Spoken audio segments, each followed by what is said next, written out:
Mesdames et messieurs, à l'occasion de sa photofonction, M. Laurent Pirel, nouveau préfet du Var, a déposé le jalon.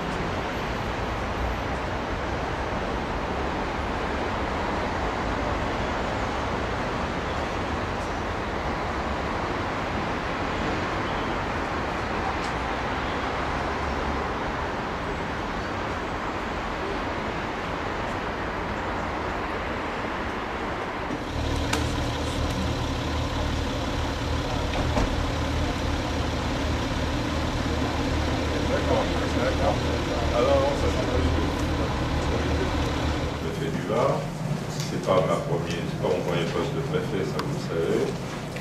J'ai été donc préfet du Jura il y a maintenant quelques années.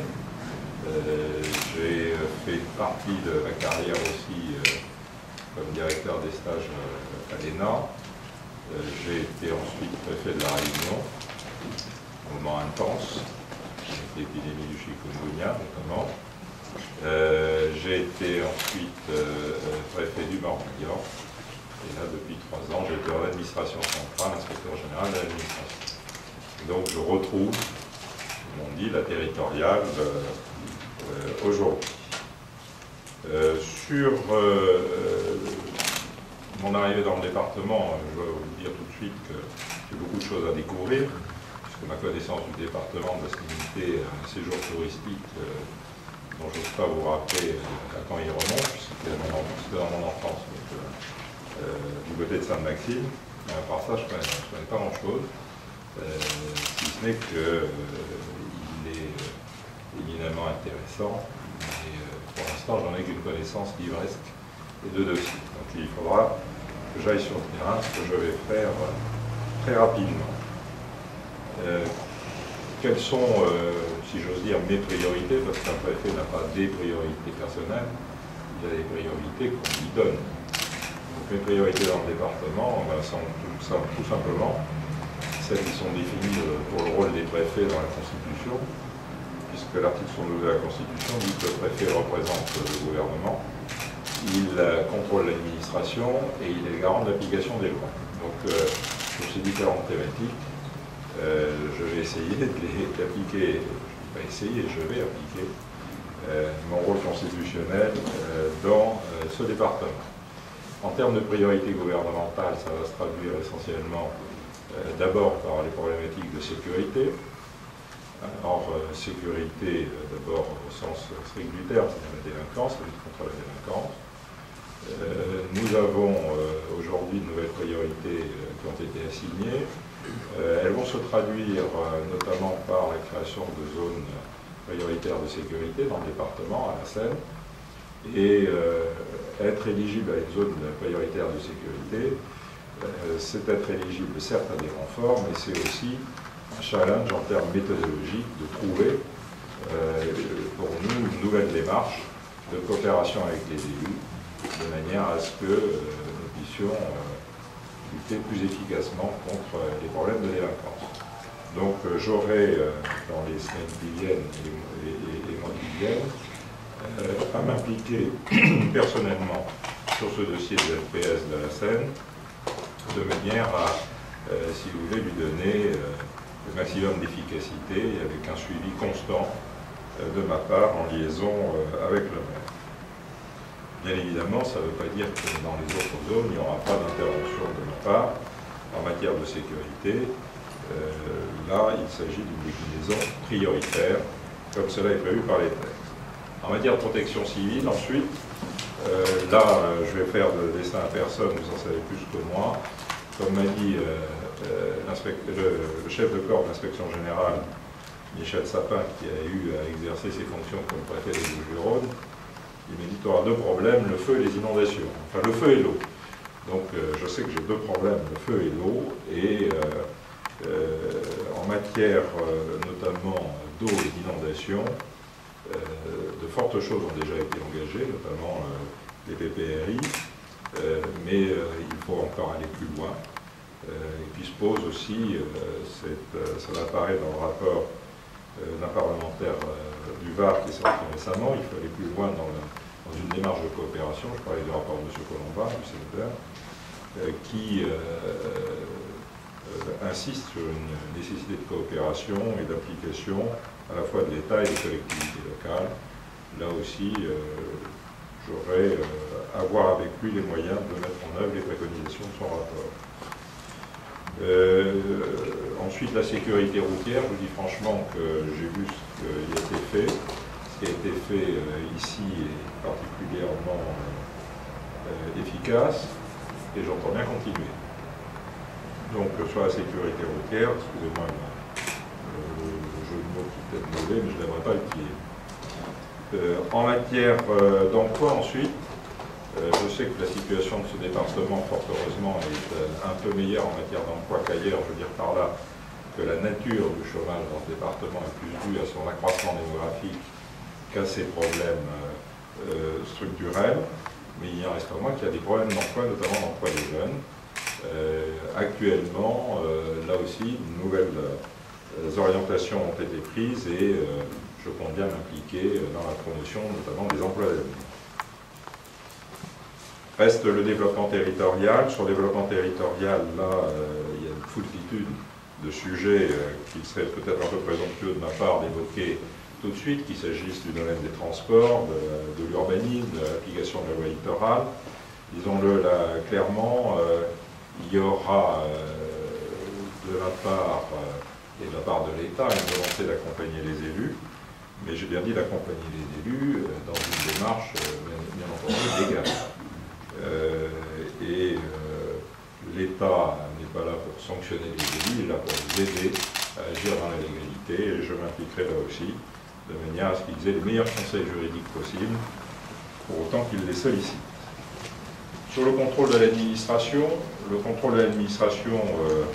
vais pas rentrer dans les problématiques internes de fonctionnement de l'administration, retenez simplement que nous avons connu sur la période récente deux grandes réformes au niveau national. Je parlais de la réforme de l'administration territoriale de l'État, qu'on appelle dans le langage fleuri administratif la READ, et puis aussi on a connu la RGPP. Donc ce sont autant de bouleversements qui ont fortement impacté les administrations territoriales. Aujourd'hui, il y a un besoin de souffler dans cette réforme, et puis il y a un besoin d'acquisition de ces nouveaux rôles. Là, bien évidemment, je m'en remettrai à mon collaborateur principal, qui est le secrétaire général, qui, comme moi d'ailleurs, est arrivé il y a peu de temps, si ce n'est que lui, il a un gros avantage, il connaît mieux le Var que moi, puisqu'il y a été directeur de cabinet. Sachez simplement que là, sur ce sujet, j'essaierai de faire en sorte que les administrations aient des orientations le plus claires possible, notamment des lettres de mission, pour chaque directeur, et des évaluations sur la base de ces lettres de mission. En contrôle administratif externe, permettez-moi de faire une petite mention sur le contrôle de légalité. Le contrôle de légalité a été créé avec la décentralisation dans sa forme actuelle. Et il a été créé pour respecter l'autonomie des collectivités locales. C'est un contrôle a posteriori qui permet d'examiner la nature et la légalité des actes qui nous sont transmis par les collectivités locales. Dans ce domaine, j'entends promouvoir au maximum une coopération avec les élus et notamment de pouvoir leur donner un appui juridique. C'est-à-dire lorsqu'ils le souhaitent, avoir l'occasion de dire le droit pour qu'ils puissent pallier à toute difficulté d'interprétation de la légalité. Mais bien évidemment, ceux qui se placeraient dans une situation d'illégalité et le feraient de manière délibérée, effectivement s'exposeront à la sanction du juge, c'est-à-dire pas à la mienne, mais à la sanction du juge.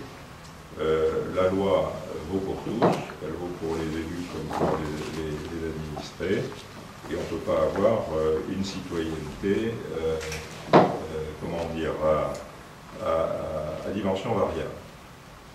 Le dernier point, c'est l'application des lois. Bon, l'application des lois, je fais souvent mienne cette formule de Montesquieu, il est vain de pouvoir faire par les lois ce qui ne peut résulter que des mœurs. Il n'en reste pas moins que les mœurs ne doivent pas l'emporter sur les lois et que les lois doivent s'appliquer Les militaires connaissent bien la formule, ils disent sévère mais juste. Alors on va essayer d'être sévère mais juste. Voilà les quelques mots que je voulais dire en propos introductif, et maintenant je réponds à votre question. Marcel Logier, la scène info. Oui. Vous avez parlé de zone sécuritaire tout à l'heure. Oui. Zone prioritaire. Zone prioritaire. Bon, avez-vous déjà contacté Marc Villemot, puisque sera sur la scène vraisemblablement, et auquel cas auriez-vous déjà fixé un calendrier? Non, on n'a pas encore fixé le calendrier, d'abord parce que je ne l'ai pas encore vu. Ça serait à peu près obligé de ma part de le fixer sans lui. Ce qu'il est prévu de faire, c'est que nous nous voyons assez rapidement, effectivement. Pierre-Louis Pagès, vous évoquiez le contrôle de légalité. Oui. Je ne sais pas si pendant vos jours de déménagement, vous avez eu le temps de regarder l'envoyé spécial jeudi soir. Si, j'ai eu le temps de le regarder. Il y avait un sujet sur tout ce qui était permis de construire, le VAR était cité, et la journaliste qui avait fait le reportage évoquait comme explication le manque de personnel, justement, de moyens. Est-ce que dans ce cadre-là, vous attendez, vous allez faire une demande de renfort?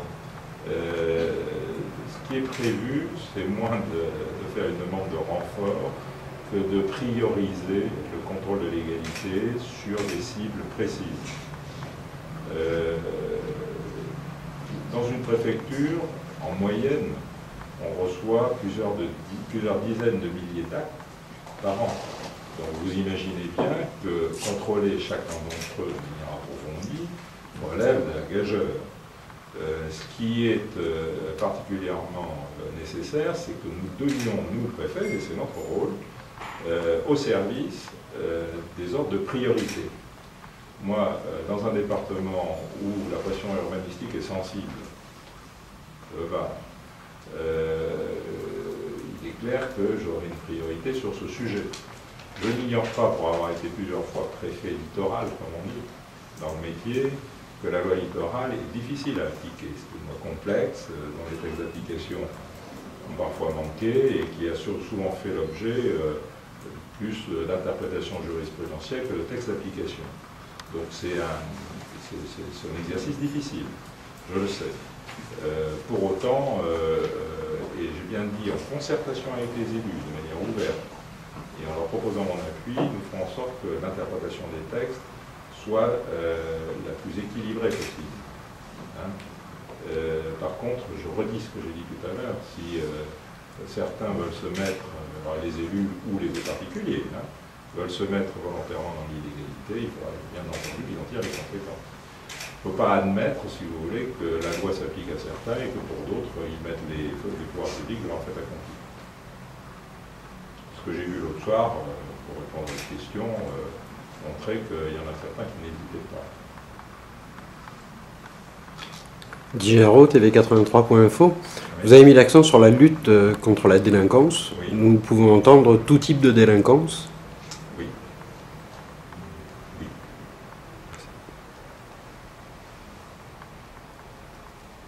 Oui, il n'y a pas une forme de délinquance privilégiée, hélas.